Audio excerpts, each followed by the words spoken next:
புனித அந்தோனியாரின் சிறிய அப்பம். இது புனித அந்தோனியார் செய்த புதுமைகளில் ஒன்று. புனித அந்தோனியார் தனது வாழ்நாளில் ஏழைகளையும் பசித்தவர்களையும் பெரிதும் நேசித்தார். அவருடைய இதயம் எப்போதும் வறுமையிலும் துன்பத்திலும் இருந்த மக்களிடம் கருணையோடு சாய்ந்திருந்தது. அவருடைய போதனைகள் மட்டும் அல்லாமல் அவர் வாழ்ந்த வாழ்க்கையே கருணையும் பகிர்வும் நிறைந்த சாட்சியமாக இருந்தது. ஒருநாள் புனித அந்தோனியார் ஒரு சிறிய கிராமத்தில் தங்கியிருந்தார். அங்கே அவரைச் சுற்றி பல ஏழைகள் கூடி வந்தனர். அந்த காலத்தில் பெரும் பஞ்சம் நிலவி உணவுக்காக மக்கள் பட்டினியால் தவித்துக் கொண்டிருந்தனர். பசிப்பணியால் வாடிய சிறுவர்கள், உணவு இல்லாமல் சோர்ந்திருந்த முதியவர்கள், தங்களின் குழந்தைகளுக்கு உணவு ஊட்ட முடியாமல் அழுது கொண்டிருந்த தாய்மார்கள், இப்படி அந்த சூழல் மிகுந்த துயரத்துடன் இருந்தது. போன் டி Santo Antonio Pao de Santo Antonio பற்றிய கதை ஒரு விசித்திரமான சம்பவத்தை அடிப்படையாக கொண்டது. இந்த புதுமை இப்படி சொல்லப்படுகிறது. ஒரு நாள் புனித அந்தோனியார் ஏழைகளின் வறுமையைக் கண்டு மிகுந்த கருணையடைந்தார். அதனால் அவர் தங்கியிருந்த குருக்கள் இல்லத்தில் இருந்த அனைத்து அப்பங்களையும் ஏழைகளுக்கு கொடுத்துவிட்டார். அப்பொழுது அங்கிருந்த அப்பம் சமைக்கும் சகோதர குரு பேக்கர் பெரும் கவலையில் ஆழ்ந்தார். ஏனெனில் உணவு நேரம் வந்தபோது அப்பங்களை தேடிய போது சகோதரர்களுக்கு சாப்பிட ஒன்றுமில்லை என்பதை உணர்ந்தார். அப்பங்கள் அனைத்தும் காணாமல் போயிருந்தன. ஆச்சரியத்துடனும் கலக்கத்துடனும் அவர் புனித அந்தோனியாரிடம் சென்று நடந்ததைச் சொன்னார். அப்போது புனித அந்தோனியார் அமைதியாக, நீ வைத்த இடத்தை மீண்டும் சென்று பார்த்து வா என்று கூறினார். அந்த சகோதர குரு அங்கே சென்று பார்த்தபோது அங்கு வைத்திருந்த கூடையில் அப்பம் நிறைந்து விழுந்து கொண்டிருந்தன. அவ்வளவுக்கு அதிகமாக இருந்ததால் குருக்களுக்கும் அந்த கூட்டத்தில் இருந்த ஏழைகளுக்கும் அப்பம் பகிர்ந்து வழங்கப்பட்டது. இன்றும் கூட பொதுமக்களின் பக்தியில் புனித அந்தோனியாரின் சிறிய அப்பம் என்ற பழக்கம் உயிரோடு உள்ளது.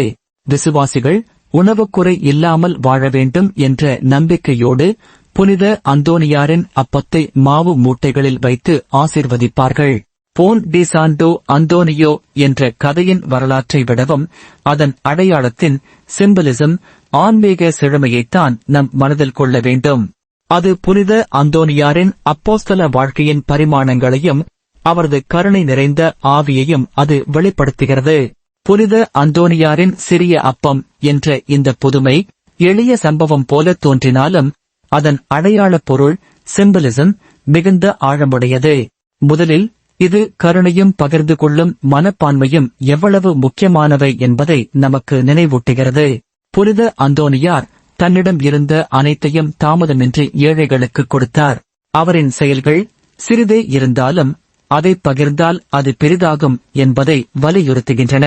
இரண்டாவதாக, இது நம்பிக்கையும் தன்னம்பிக்கையும் பற்றிய பாடமாகும். பேக்கர் குரு கவலையடைந்த போதும் அந்தோனியார் கலங்கவில்லை. அவர் கடவுளின் கருணை மீது முழுமையான நம்பிக்கை வைத்திருந்தார். அதன் பலனாக அப்பம் பெருகி அனைவருக்கும் போதியது மட்டுமல்லாமல் அதிகமாகவும் கிடைத்தது. நம் வாழ்க்கையிலும் நாம் நம்பிக்கையோடு நடந்தால் கடவுள் நம் குறைவுகளை ஆசீர்வாதமாக மாற்றுவார். மூன்றாவதாக, இது வறுமையில் இருந்தவர்களின் பக்கமாக நிற்கும் பொறுப்பை கற்றுக் கொடுக்கிறது. புனித அந்தோனியார் தன்னுடைய அன்பை வார்த்தைகளில் மட்டும் காட்டவில்லை, அவர் செயலில் ஈடுபட்டார். உணவில்லாதவர்களுக்கு உணவளித்தார். அதேபோல நாமும் எங்கள் அன்பைச் செயல்களில் வெளிப்படுத்த வேண்டும். நான்காவதாக, இது நமக்கு கடவுளின் பரிபூரணத்தை உணர்த்துகிறது. நம்மால் செய்யப்படுவது சிறியதாக இருந்தாலும் அது கர்த்தரின் கருணையோடு இணையும் போது பெரிதாகி பலருக்கு ஆசீர்வாதமாகும். இன்றைய உலகில் பலர் உணவுக்காகவும் அன்புக்காகவும் ஆறுதலுக்காகவும் ஏங்கிக் கொண்டிருக்கிறார்கள். அந்த நிலைகளில் நம்மிடம் உள்ள சிறியதை கூட பகிர்ந்தால் அது புனித அந்தோனியாரின் அப்பம் போல பெருகி அனைவருக்கும் போதியதாக மாறும். எனவே இந்த புதுமை நமக்கு கற்றுக் கொடுப்பது, அன்போடு பகிர்ந்து கொள்ளும் மனப்பான்மை இருந்தால் கடவுளின் அருள் நம் வாழ்க்கையிலும் சமுதாயத்திலும் அற்புதங்களை நிகழ்த்தும். அந்தோனியாரின் அப்பம் பெருகிய அற்புத ஜெபம். கருணையுள்ள கர்த்தரே, புனித அந்தோனியாரின் ஜெபங்களின் மூலம் நீங்கள் அப்பத்தை பெருக்கி பசியினால் தவித்த மக்களின் பசியை தீர்த்த அற்புதத்தை நிகழ்த்தினீர். இன்றும் எங்கள் வாழ்வில் குறைவுகள், தேவைகள், வறுமைகள் நிறைந்துள்ளன.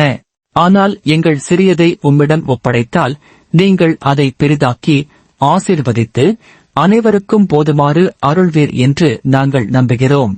புனித அந்தோனியாரே, நீங்கள் அன்போடும் கருணையோடும் வசித்தவர்களை நினைத்தது போல எங்களையும் எப்போதும் கர்த்தரிடம் நடத்திச் செல்லுங்கள். கர்த்தரே, எங்கள் இதயங்களை சுயநலமின்றி பகிர்ந்து கொள்வதற்கு திறந்துவிடுங்கள்.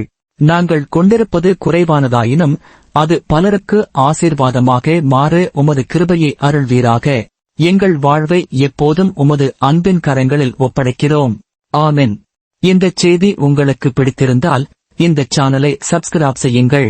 அத்தோடு லைக் பண்ணுங்கள். உங்களுக்கு வேண்டியவர்களோடு இந்த செய்தியை ஷேர் செய்யுங்கள். இதை கேட்கின்றவர்களுக்கும் இதன் மூலம் நன்மை கிடைக்கட்டும். நன்றி.